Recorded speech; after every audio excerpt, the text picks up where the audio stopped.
Virgo! This is a Virgo Sun, Moon, Rising, and Venus bonus reading for the month of April. For your personal reading, kindly send me a direct message. Kamusta mga Virgo? Kamusta? Kamusta ang mga pag-overthink? Perfectionist pa rin? Tignan natin kung may cure pa ang pagiging perfectionist. Virgo, this is a Virgo Sun, Moon, Rising, and Venus bonus reading for the month of April. Let's see. Ingat sa mga scammer, hindi po ako magme-message sa inyo isa-isa. If you're ready to have your personal readings, just send me a direct message.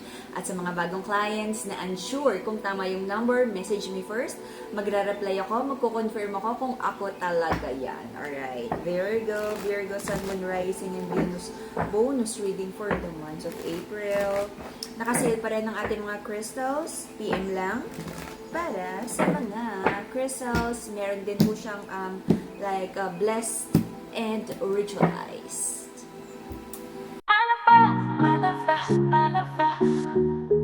Virgo, gusto mo nang magsalita. This is also the energy of marami kang questions. You try to connect with the divine. You try to use your intuition, but I feel nahihirapan ka and marami kang gustong malamang sagot. Okay. Marami kang pinagpe-pray about your financial stability.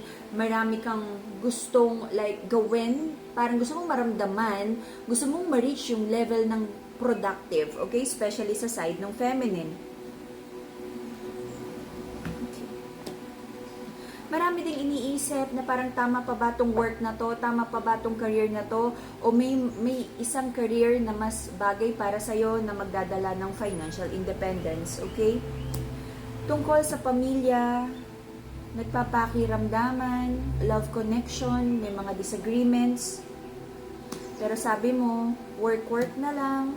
Kung may mga bagay na hindi pa ma-resolve right now, family issues, relationship issues, sabi mo, ilagay mo muna yung energy mo, yung focus mo sa finances, sa goals, sa negosyo. Okay? But sabi mo, parang, recently, parang dahil marami kang na-overthink about relationships, ang dami. So, dahil marami kang mga na-overthink, marami kang wino-worry. So, sabi mo, parang nagiging escape mo muna for now, nitong past few days, ang trabaho. Nag-OT, tumatanggap ng maraming racket, okay? Para hindi mo masyadong maisip yung mga sabihin natin, issues sa bahay, sa relationship. Napapagod ka na about this relationship, sabi mo, lagi na lang away ng away, you feel defeated, at somehow, medyo nawawalan ka na ng interest. Sabi ng masculine sa connection na to, meron din siyang kailangang ayusin about his finances, kasi parang maraming gastos, at aware din yung masculine na meron siya mga spending habits na kailangan din ayusin. Meron din siya mga goals, na gusto niyang i-build or i-rebuild, but for now, nagkakaroon ng delays. Sabi ng masculine, kung ano man tong kung saan siya nagbuhos ng atensyon, pagmamahal, nag-invest ng energy, okay? It feels like, sabi niya, na-betray siya nung mga taong pinag-investan niya ng pagmamahal, resources. Okay? Maraming inaayos about finances. It feels like yung mga Virgo gustong mag-jump sa kabilang industry, sa kabilang trabaho, wag lang sa kabilang bahay.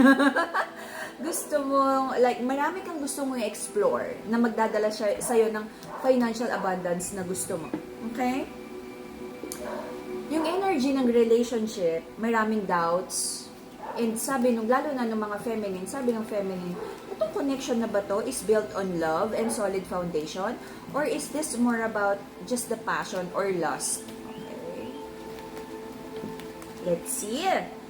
Alam mo, yung mga ganitong maraming haka-haka, hindi ko nag-uusap ng maayos eh. Lalo na yung mga Virgo, may tendency to overthink, to overanalyze things. So, let's see.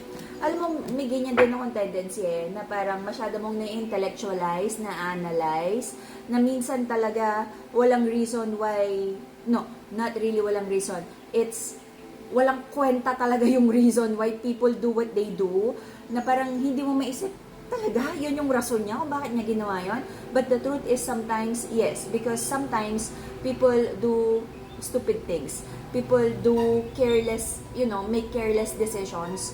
So, hindi lahat kapareho mong mag-isip and to decide and to make action. Kaya minsan na parang you're trying to overanalyze na parang totoo ba ganon? Kasi kung ikaw hindi mo gagawin yan, but sometimes, yes, people do crazy things, okay?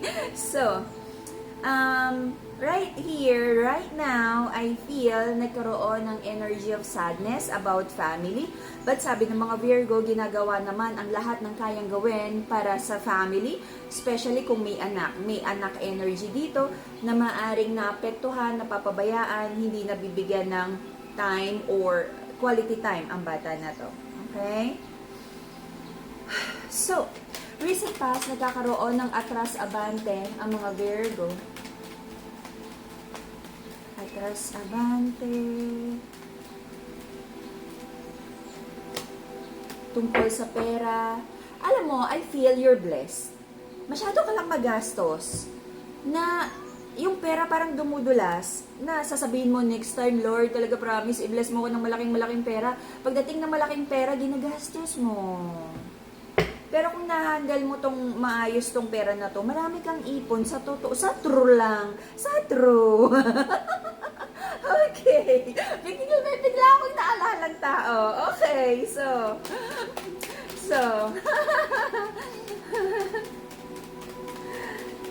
prayers and manifestations.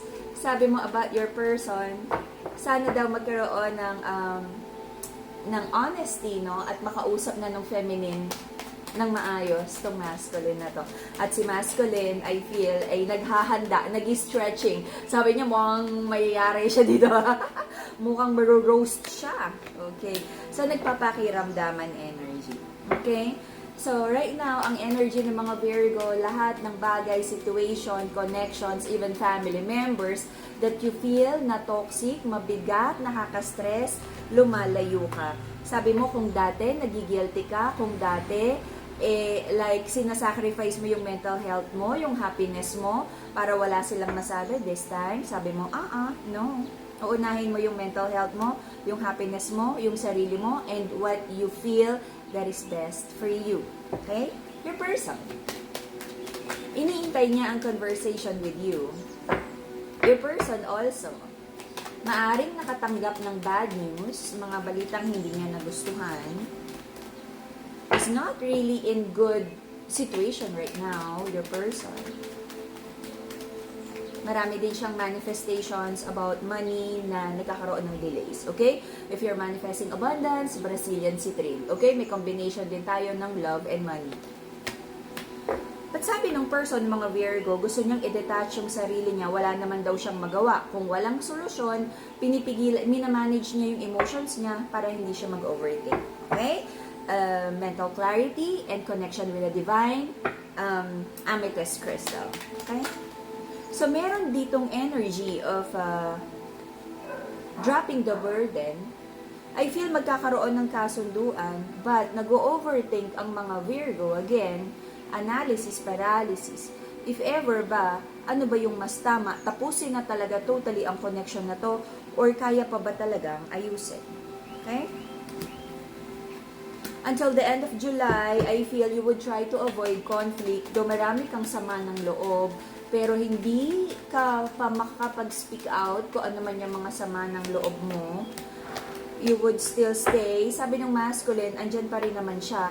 Though wala akong nakikitang solid commitment here, okay? To ground your energy and to protect yourself from negativity and evil eye.